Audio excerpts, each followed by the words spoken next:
into the ring, the bell's about to chime. Turnbuckle Talk, we're here to shine. Flagship of the airways, leading the pack. Breaking news, reviews, we've got your back.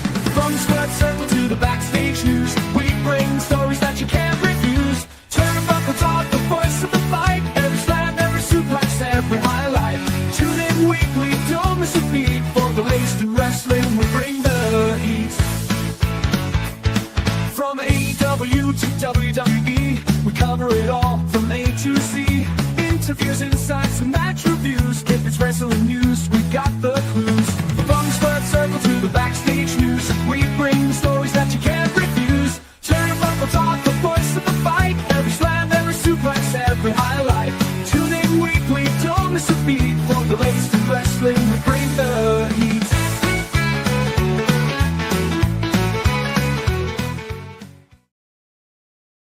What is good, everybody? It is Tuesday, which means it is another episode of Turnbuckle Talk coming your way. I am Carl Carafell. I'm joined alongside Chris Best and the OM Dynamic, and we have a lot to cover in this show here tonight.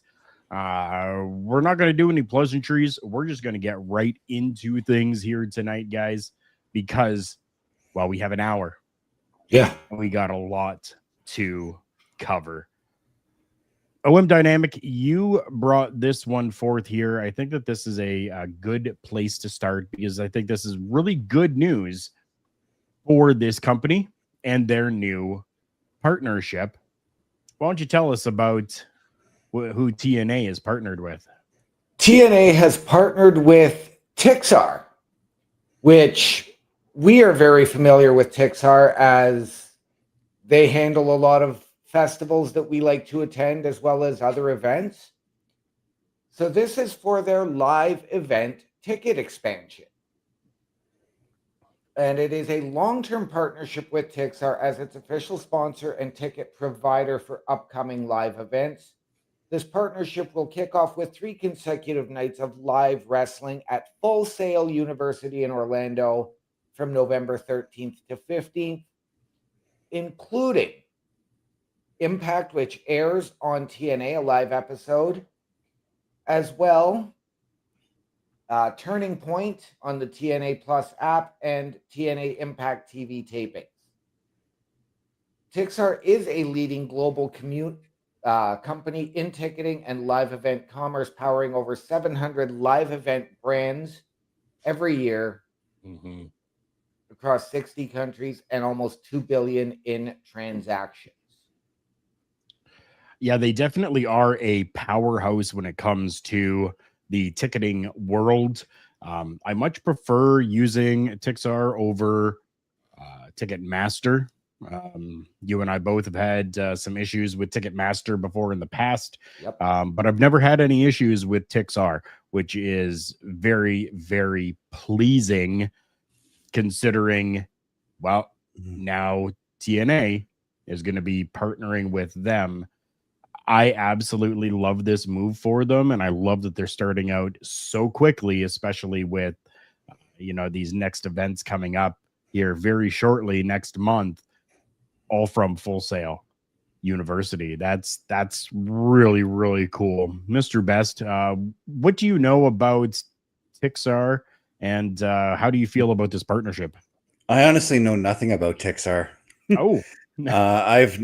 Today was the first day I've ever heard about them, and I literally, like, not even 10 minutes ago learned about them through hunting down Toronto Blue Jays tickets. Okay. I think from what you guys have explained to me, and you guys have talked to me about buying tickets to these to the events that you've gone to through Tixar, it sounds like it makes ticket purchasing much, much easier than what Ticketmaster does. Because I too have had troubles with Ticketmaster where I've had to, I'm going to use an example. Unforgiven 2006. I had to go to Ticketmaster for my tickets for that show, but I had to print them out. I didn't have access to a printer. I had to find somebody who had access to a printer.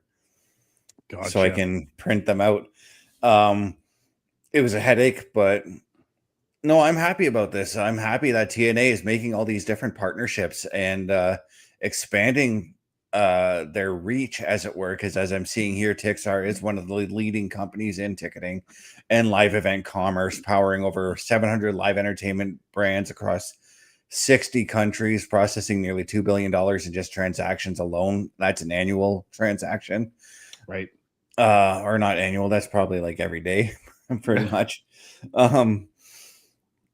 I'm very excited about this, and I'm wondering if it will make it easier for me for the next time TNA comes to Canada, because when I looked up tickets and for the show that they did in Brampton earlier this year, I had a little bit of trouble trying to find those tickets.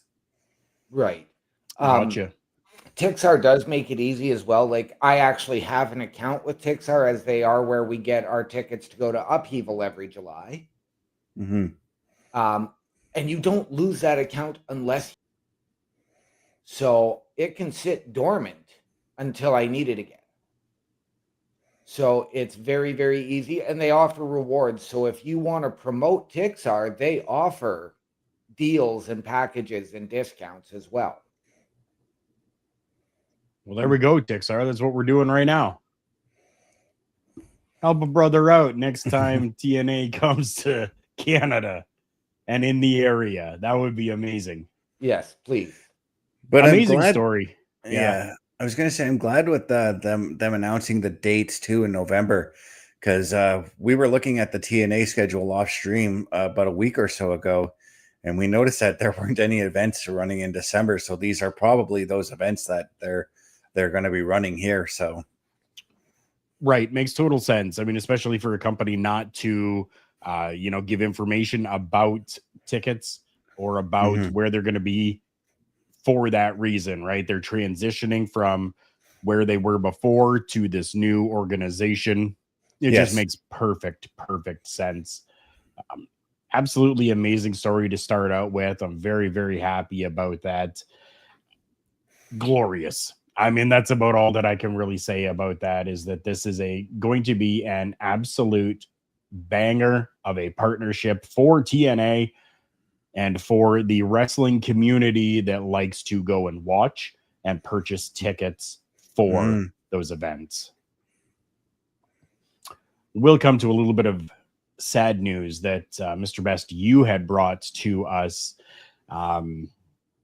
involving a referee and an attack.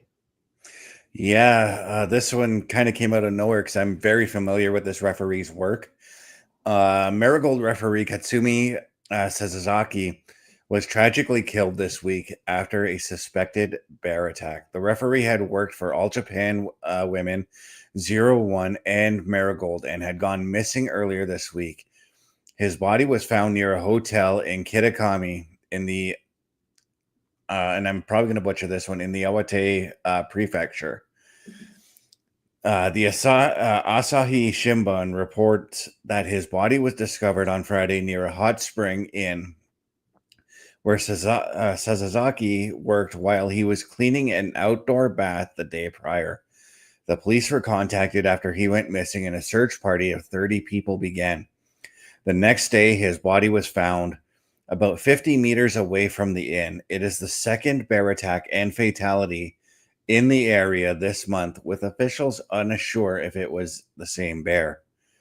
He had worked with Marigold until recently and transported the talent as a bus driver. I've also got a statement here from Rossi Ogawa too. Tragic news has come in that the body of Katsumi Sasazaki, who was attacked by a bear and went missing at a hot spring facility in Kitakami City, Iwate Prefecture, has been found. Sasazaki's final referee appearance was in the Marigold Ring, a junior from All Japan Women's Pro Wrestling. He was reserved but dedicated to his work. He leaves behind 2 young daughters. He was supposed to attend the Shinkaba event, but was absent, and we parted ways without exchanging any words. Such an end is unthinkable, and all I can say is that it's deeply regrettable and heartbreaking. I pray for his soul to rest in peace. Wow, that was well said, Rossi. I'm not going to lie there. This comes as a shocker, based off, I personally know how to work around bears, and it's a scary, scary thing to do. It definitely would be. And our full condolences go out to Sasazaki, his family. He was 60 years old. He's leaving behind 2 daughters, I believe it is. He leaves Yeah. behind. Mhm. We do have to now give props to John Pollock from Post Wrestling Yes. for putting out and doing this article for us that was read verbatim. So John, those are all your words. Thank you for that. Yeah, it's never an easy thing when situations like that happen where they're unexpected, right? Mm. And something like this, it's a whole world of unknowns. You never know what's going to happen, and this is now the second that has happened, so this may be taken a look at a little bit deeper. Considering this is the second one, and it may have some other ramifications behind it that we're not aware of right now, but I don't think that we'll ever really hear anything more about them looking into the attacks themselves. Yeah, because the Japanese media, they tend to keep hush hush on things that they find. And I said the Japanese media, I mean like the police in Japan. And whenever somebody famous has passed away, it's up to the family if whether or not they want to release the cause of death. I mean, Mitsuharu Misawa, when he passed away, the family opted not to release what had happened to him. Of course, we all know he passed away in the ring, but we don't know what the injury was that took his life. But this comes just out of nowhere, and it just, again, like I said, it reminded me of the training that I had to get. I did a couple of days work on Vikings when they came here to shoot. We had to work with grizzly bears, and it just puts into perspective how terrifying that situation really was to be working alongside those animals. We had to get very, very, very, very, very specific training to work safely with those animals. Oh, of course. Yes. If you look here, I mean, even in our local news, just a month or so ago, there was a bear attack on one of our hub trails, and the 2 victims there happened to be friends of a friend. Okay. And so we don't know. I mean, again, there's the possibility that the cubs could have been nearby. You've got to take all of that stuff into consideration. If you come between a mama and her cubs, of course she's gonna. Yeah, there's going to be retaliation for sure. Yeah. Yeah. I mean, it's just heartbreaking to know that one minute you're working in your garden and the next minute you're not even here. Yeah. That's the sad reality, you know? Yeah. And that's exactly what he was doing. Again, from all of us here at Turnbuckle Studios, we offer our deepest condolences to the family, to the fans, to the friends, to all those that knew. And again, we thank the writer, John Pollock, of that post. If you guys are interested in doing any writing, if you guys are interested in this type of work that we do, the podcast, the broadcast type of world, if you are interested in even just helping to send us information as you get it with credible sources, well, we're here for you, and we could always use a little bit of help. A Turnbuckle affiliation program is looking for more people. If you have passion level for pro wrestling, sports, video games, or something else, then Turnbuckle Studios is the place to be. If you have ever wanted to pursue content creation and want to join our team, then we would love to have you. Check out turnbucklestudios.org or contact us by email today because your future is now, and we want you to tap in.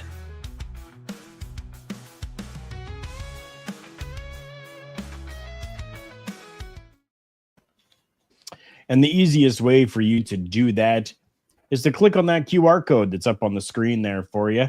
That'll take you to turnbucklestudios.org/join, where you can click the link at the bottom and send us a little bit of information as to who you are, how you feel we can help, and how you feel you can help us as well. It will come to an email address that a couple of us have access to. We will take a look at that and get back to you as well. We're going to move on to a couple good feel-good stories, let's say. And I think the first one that I want to take a look at involves a man who helped revolutionize professional wrestling, and especially Canadian professional wrestling. And that is Mr. Stu Hart.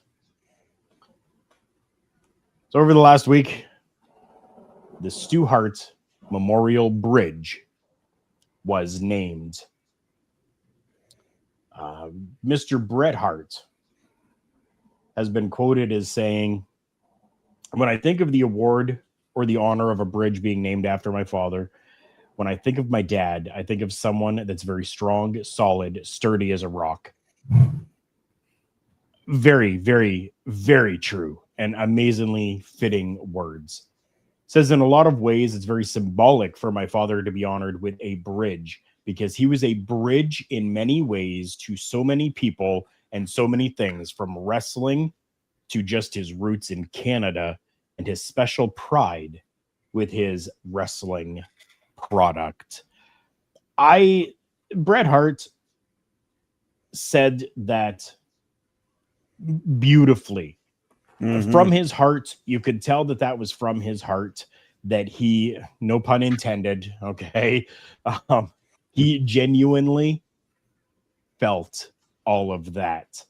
The bridge is located on Highway 8, just west of the city limits, which crosses the Elbow River and is part of Calgary's Ring Road project. Wow. Absolutely stunning. Absolutely amazing. We now have in Canada a Stu Hart memorial in the form of a bridge. This is just, it just brings a smile to my face, because when you think of the two biggest, when you think of wrestling in Canada, at least Canadian fans think of two families. We think of the Rougeau family out in Quebec and the Hart family in Alberta. And those are the two families that really popularized wrestling here in Canada.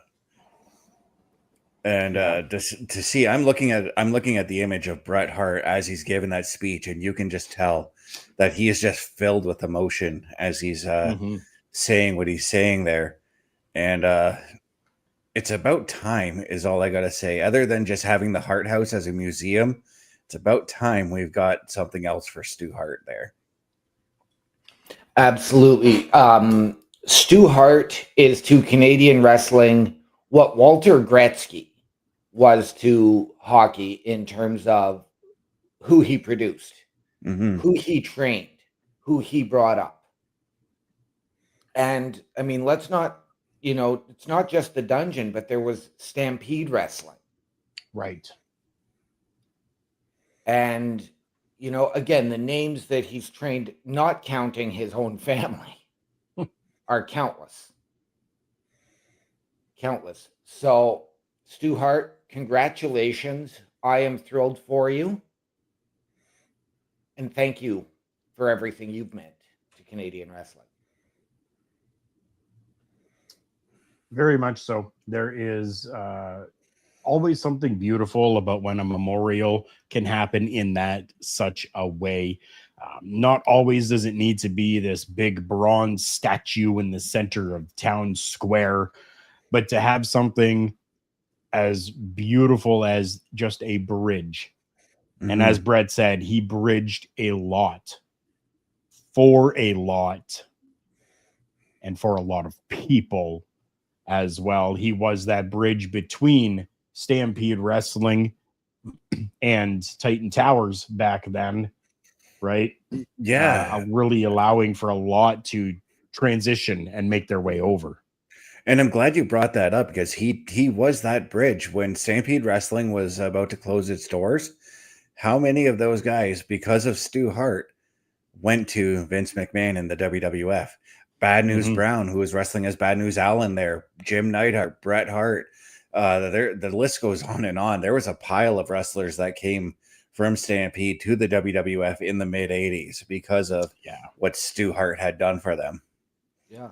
And there was another thing too. Vince bridged it back too sometimes. If Vince wanted to get the know-how on a certain guy that he was interested in, he sent them to Stu and Stampede Wrestling to see what they could do.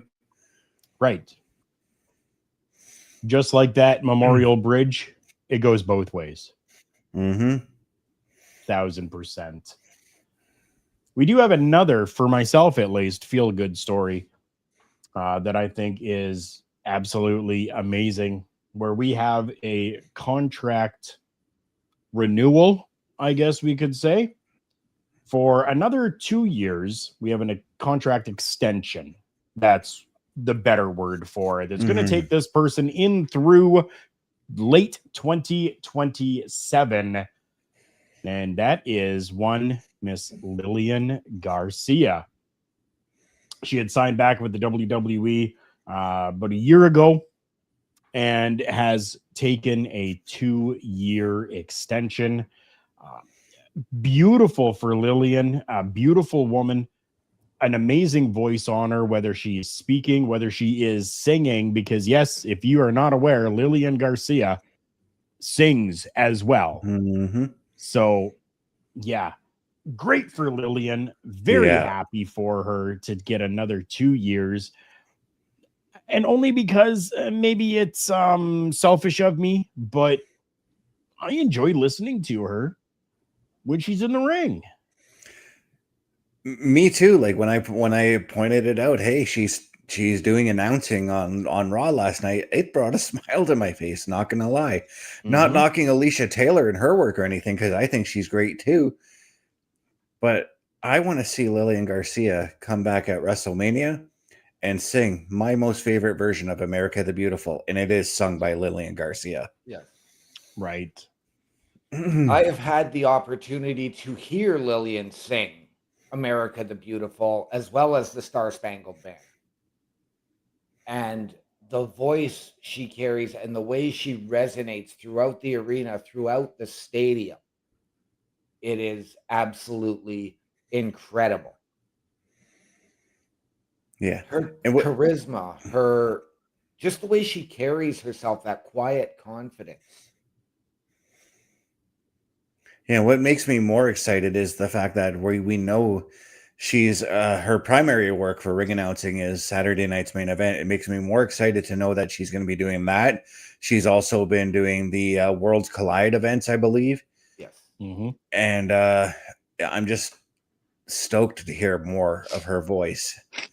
Over the last year, Lillian Garcia has done ring announcing for Raw, SmackDown, NXT, Saturday night's main event, and Worlds Collide. She has run the gamut when it comes to ring announcing without necessarily having to do major pay-per-views, I guess we could say. Right. Yeah. Worlds Collide is a pretty, good pay-per-view, or PLE, sorry. Right. But she hasn't done any major pay-per-views that are PLEs, goodness, that I'm aware of. Do you guys remember her announcing for any PLEs this year? I don't. And No. it's funny because when she came back to replace the departed Samantha Irvin last year. Wait, don't say it like that. Sorry. The to replace Samantha Irving, who needed some time off. There we go. Yeah. It was only supposed to be temporary, and then she was going to retire after this year. Right. And then we get this news that broke today, and I am excited for it. And thank you, Lillian. We can't wait to hear you coming through our TV screens or live. Yeah, and I'm betting that she likes the schedule that the WWE has handed her, because essentially she is a part-time ring announcer. She does Right. The majority of her work is with Saturday Night's Main Event and Worlds Collide, and she's more or less that call-in announcer. If Alicia Taylor or Mike Rome or whoever can't make it, she'll come in and fill in on those duties when she needs to. She might also be a good hand in at the Performance Center in helping announcers come through, because I know that they bring people in for that there as well. Yeah. 1,000%. If they're looking for anybody to do it, Howard Finkel, unfortunately, is no longer with us, but Lillian Garcia still is. Right? And she would be amazing to teach both the men and the women that are looking to get into ring announcing how to actually do it properly and engaging. Right? Yes. So yeah, fantastic for Lillian. Super happy to see that. That is amazing. She did put out a post onto Instagram. I'm not going to read the entire thing, but I am going to read this part. She says, "Love you all and can't wait to continue riding this journey with you. See you next at Saturday night's main event, November 1st in Salt Lake City, Utah." There we go. We now know when we are going to see her next, and that is going to be November 1st. Barring anything happens and they need her early. Yes. Yeah. Amazing. Amazing. What else is amazing is that we here with Turnbuckle Studios want that you have something that you can feel like you're part of the show. And that's why we do these shows live for you, so that you can leave your comments, so that you can join us, express your thoughts as well. But if you're unable to do so, one of the best ways for you to do that and to support us is simply by buying some of our merch. I right now am wearing the Turnbuckle Talk t-shirt that is available, but take a look and see all the offerings that we have. The Turnbuckle Studios store is open for you 24 hours a day, 7 days a week. Get the merch and represent the best from the shows you watch on a weekly basis. Multiple styles to choose from with over 10 products available. Don't get left out and pick up all your favorites today. Find us at carlcarafel.redbubble.com. Super simple, super easy. Yes, there was a long address there for you to go to. I'll make it super easy for you. QR code up in the top corner there. You can click on that. It'll take you to turnbucklestudios.org/shop, where you can click on any one of the products that you want on that screen, and it'll take you directly to Redbubble and to that specific product. Made it super nice, super simple, and easy for everybody. That's the way you can do it. Click the QR code up there, or go to turnbucklestudios.org/shop. Click on the product you want, and it'll take you directly to that product's store.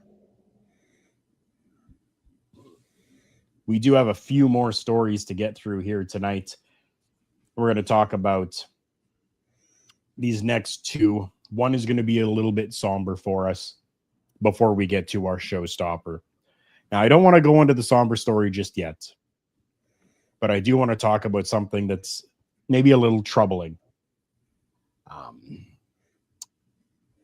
WWE made a pretty big hire. Well,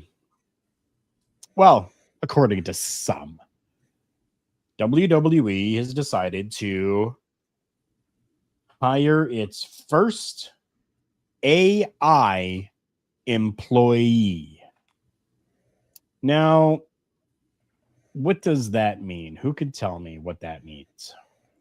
It means that they're not necessarily hiring a computer.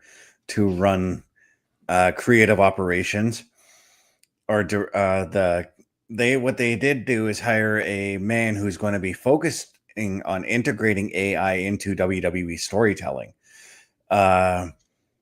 It says here WWE has hired a brand new senior director of creative strategy whose role will be focusing on integrating AI into storytelling. And the way that this seems to me is maybe they're going to use AI as a way to keep notes of what they're doing as far as creative storytelling goes. But according to the report, Triple H introduced the hire to the creative team and announced that he would be leading the company's AI initiative. The report indicates that Triple H said the hire would look to bring AI into the fold for various creative services like graphics and video production. So it'd be something along the lines of maybe what we here at Turnbuckle Affiliation Program do behind the scenes as well, where we sometimes use a little bit of AI to generate some of our imagery, as it were. Just as it is on the screen there for you right now.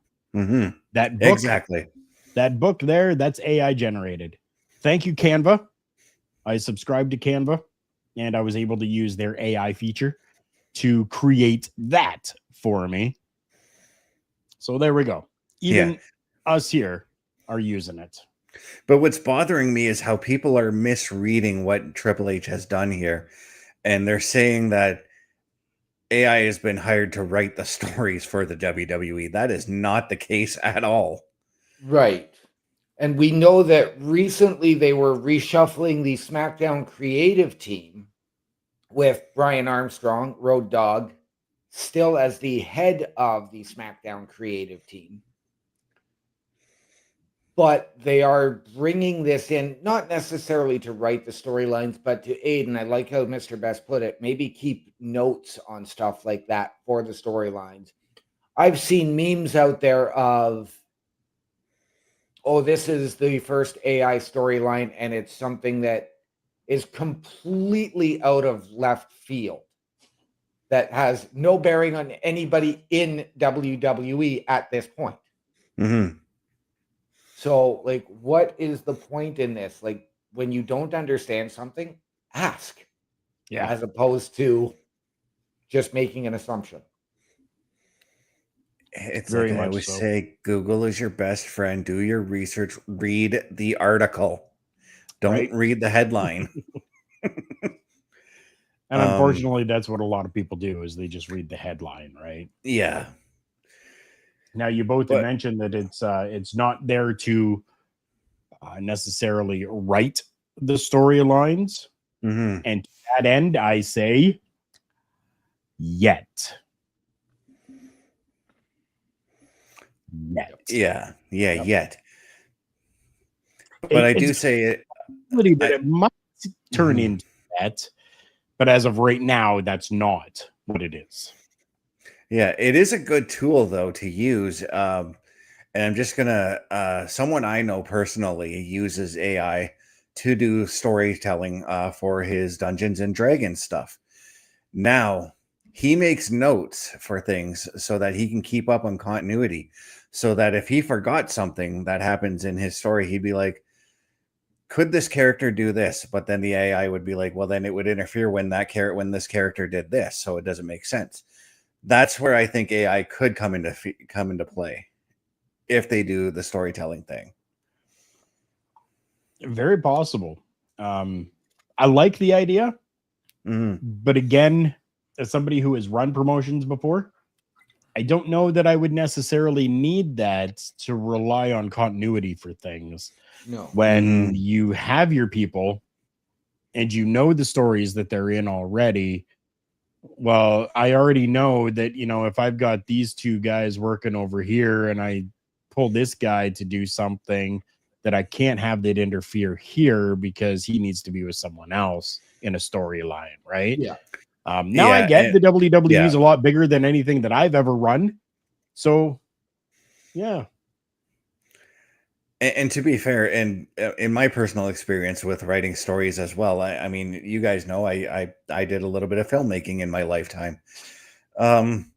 continuity is key, and I myself am a sucker for continuity. And I think the AI thing would have helped me out back then, but when I'm developing my characters, that's where my continuity would I would throw that out the window. Okay. Because character development, right? It needs to happen. Very true. Now, I mean, I don't typically use or do a lot with AI just because personally I'm not a huge fan of it. So I'm intrigued to see where this goes. I'm going to approach this with sort of an indifference to it and see how things play out, as opposed to being ignorant and say, no, I don't like it, or I absolutely love it. Right. Let's see how things play out with this. And if it works, great. If it doesn't, great.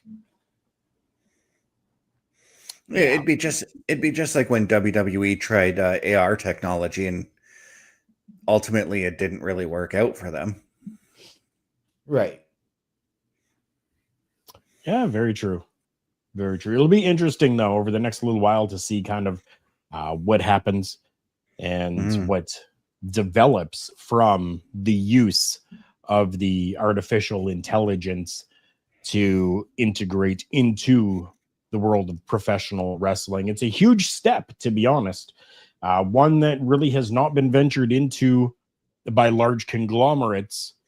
So this will definitely be a test, and I think, correct me if I'm wrong, but I think the WWE is the only one underneath the Endeavor or the TKO umbrella that is actually doing this right now. So maybe it's a TKO request going, hey, we want you to try this out and come back with your findings as to how this worked. And then they may look at, hey, maybe we can try something and integrate this into something else. Right. Yeah, I was going to say, I'm pretty sure WWE, and I know WWE is not technically a sports league, but they are the first sports like company to use AI in that sense. And I think other leagues can maybe utilize that maybe for their instant replays and all that kind of stuff. Just putting it out there. Interesting. Yeah. We're coming to a point where we have to be a little bit more somber, where we have to maybe hide some tears a little bit, as we had another brother in the business fall at the age of 58. We saw reports of this person battling some major health issues, dangerously low blood pressure, organ-related issues. He was in the ICU, blood infection, pneumonia.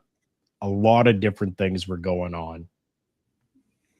But instead of being sad about things, we like to try to be positive and happy for what we were given and what we were able to witness, especially from a group that was as palpable as men on a mission back in the 90s.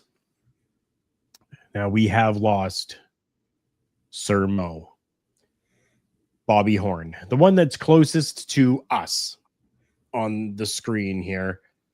We did lose Nelson Frazier Jr., the larger of the two men, a number of years back. And now Sir Mo, at 58, has passed away.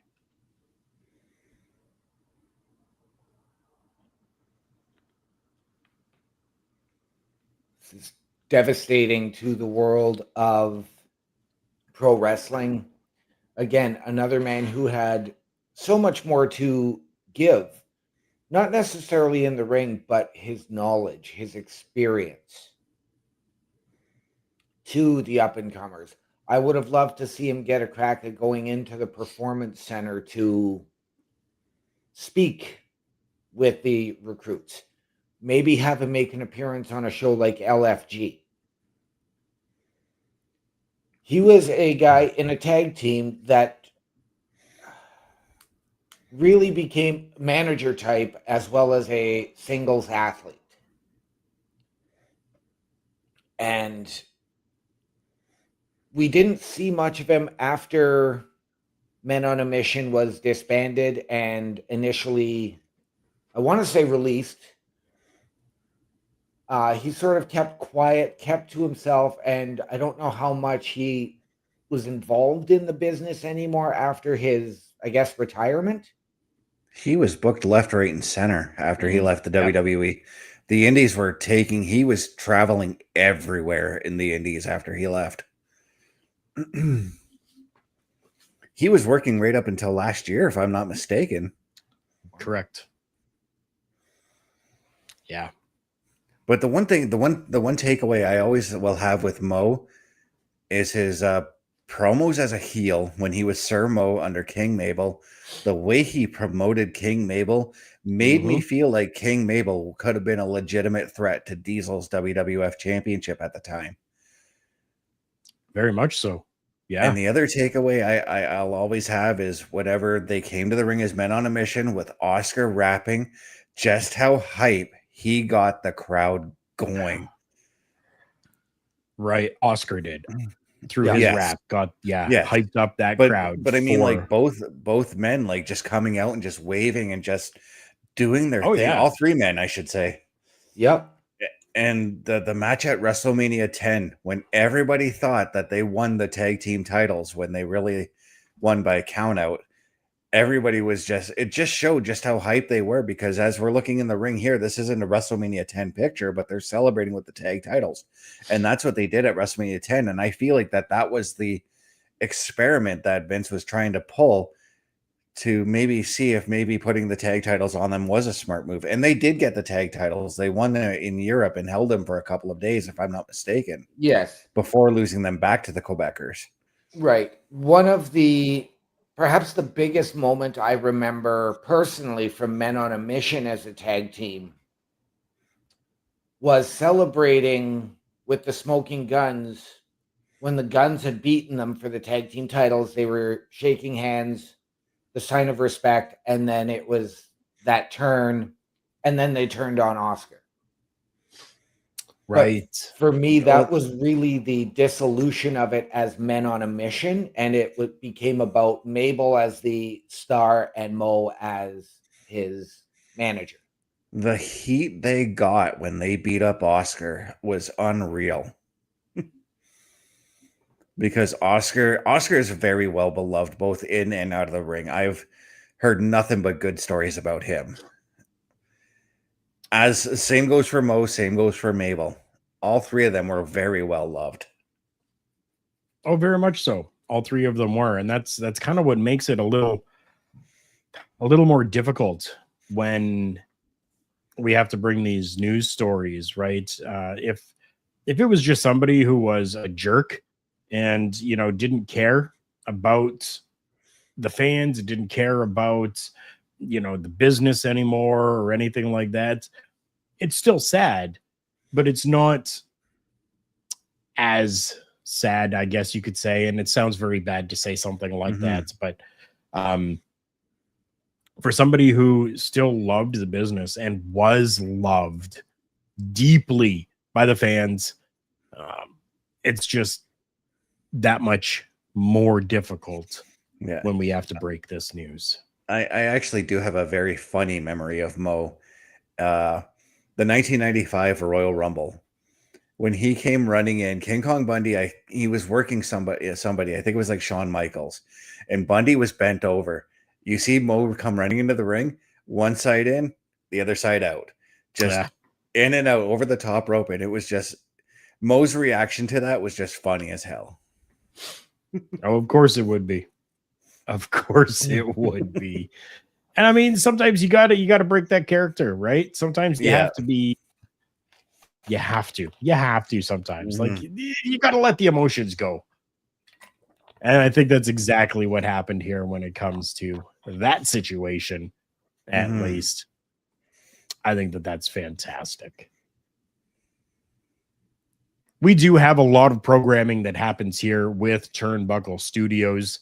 We essentially have a program happening every single day for you. Here's when they are. Turnbuckle Studios and the Turnbuckle Affiliation Program bring you the week of streams. Monday nights you get the Locker Room Breakdown at 7 p.m. Eastern, followed by the Raw Patrol at 8 p.m. Eastern. Tuesday brings you the flagship show, Turnbuckle Talk, at 8:05 p.m. Eastern. Wednesday we play games with the PlayStation Showcase at 8 p.m. Eastern. Thursday we go TNA when we brace for Impact at 7:55 p.m. Eastern. Friday we secure all details as we answer the call for the SmackDown security detail at 8 p.m. Eastern. The weekend brings you Saturday Night Gaming at 8 p.m. Eastern. On Sundays be sure to catch the Chris Parrish podcast at 12:15 p.m. Eastern, followed by the Boar's Nest at 8 p.m. Eastern. Be part of the shows and join the chat every day.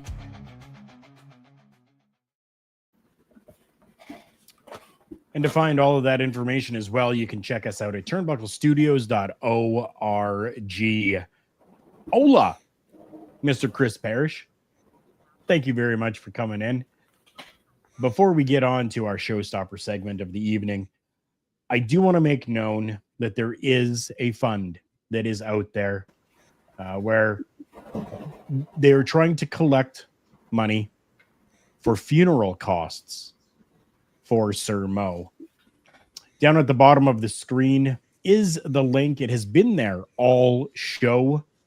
If it's not on there long enough for you, then you can always go back and grab that as well. Or I'll make it super easy for everybody right now. Once again, a QR code.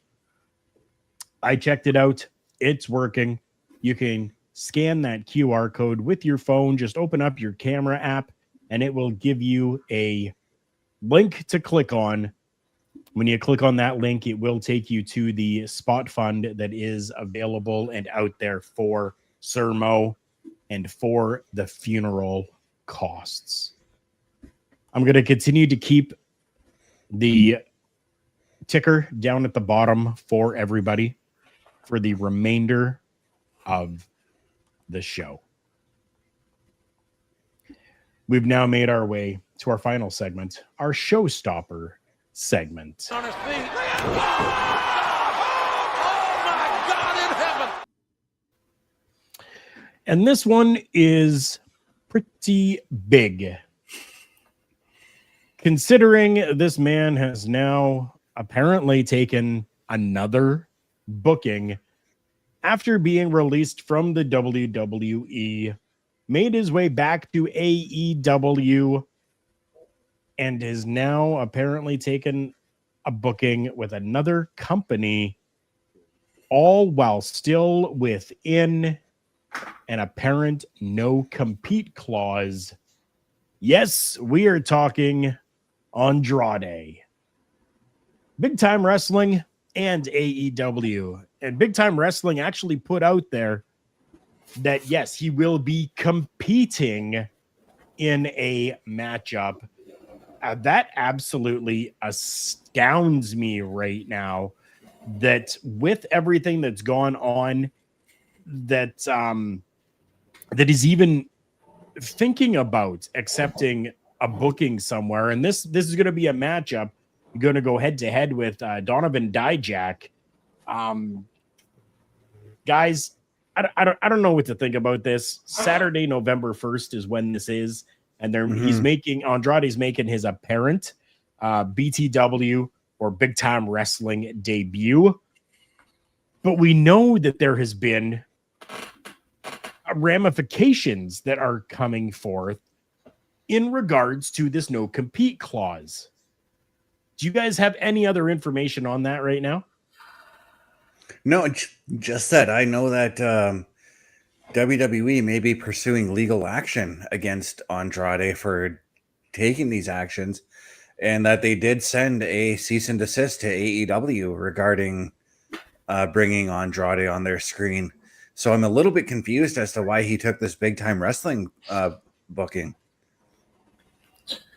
Yeah, we know there was a cease and desist. We know that he had already worked shows in Mexico before making the AEW appearance, which was then,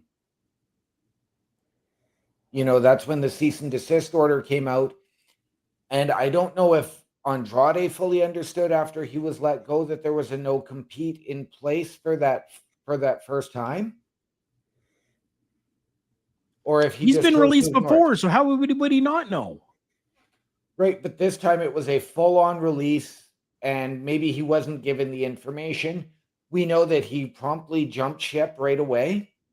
So I think this is perhaps just his ego and trying to say, guess what, WWE, you want to fire me?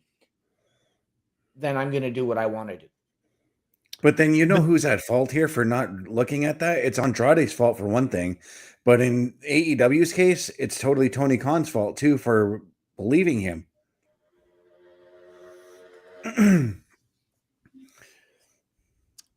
Mr. Parrish has a very good take on this, where he says Harry Smith once told him after he was released from the WWE that the company doesn't care about wrestlers performing, but the no compete clause tends to depend on TV appearances more so than in ring.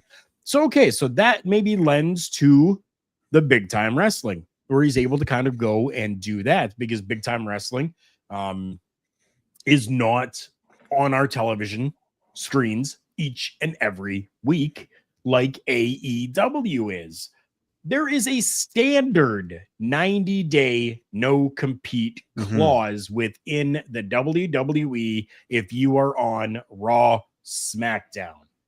Yes. If you are working NXT, we know that it is typically a 30-day up to a 90-day no compete clause, and that would be for like NXT and main event, when they had main events on Saturdays, I think it was. Right. Yeah, so, and then I think they transitioned to Wednesdays, but I'm getting off topic, sorry. So there's no way that Andrade did not know about this. Right. And he's been in the business long enough that he knows. Right. And we have heard that this could take up to a year, that hit this non-compete clause. Now, we know that he was given his outright release and just completely let go from the company. So again, maybe he just determined that, okay, since I have just been given my outright release, I don't have to follow this. And you're using the term release though, OMD. Release still means 90 days no complete. If he was fired, that's a whole different different ball game. No, but I'm wondering now because I can tell you, as somebody who has managed companies, no, it isn't. No matter the verbiage you put onto it, if there is a no compete clause, that's it. It's a no compete clause at all. But there have been for companies where, you know, they have fired people and it still was withheld with that 90-day clause, where they were just released or laid off. There was still a 90-day clause, even with a layoff, to go into the same field of work. If they quit, there is still a non-compete clause in those contracts. If it says non-compete clause in a contract, that's it. No matter the situation. Okay, now to finish my thought, there have been wrestlers who have been fired who didn't have a no compete clause, who were able to compete. That's a completely different ballgame in that sense.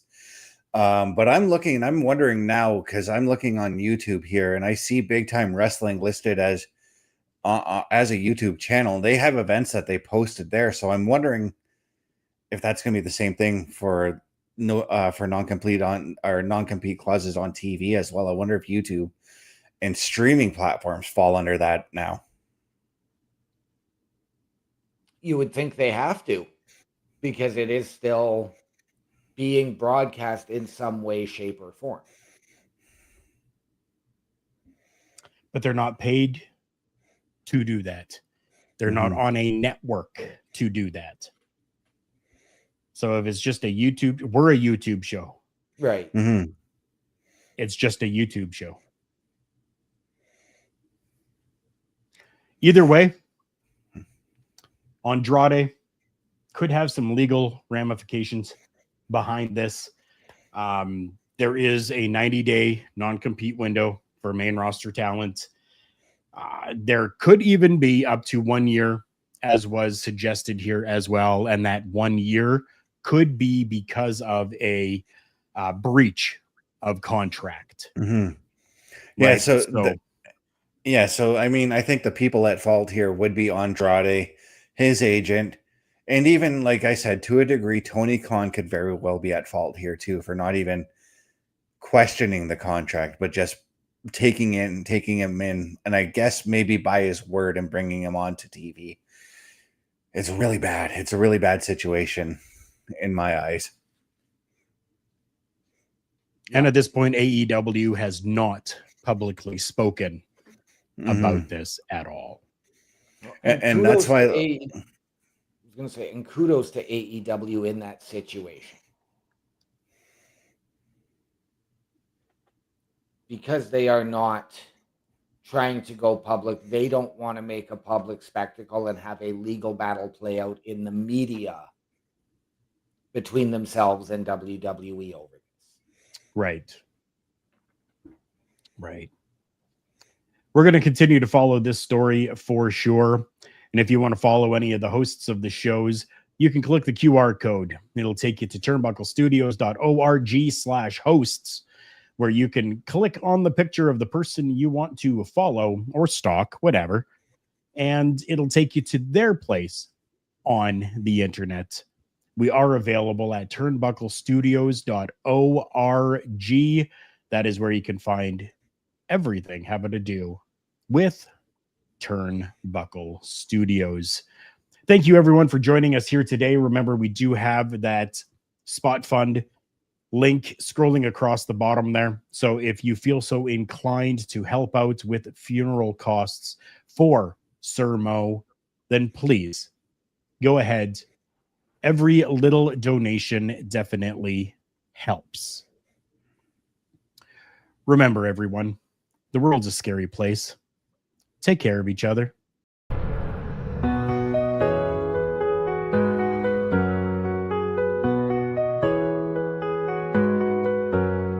Flagship show setting the tone. In the world of wrestling, we stand alone.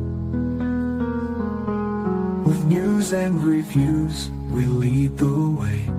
Turnbuckle Talk every day. Turnbuckle Talk every day.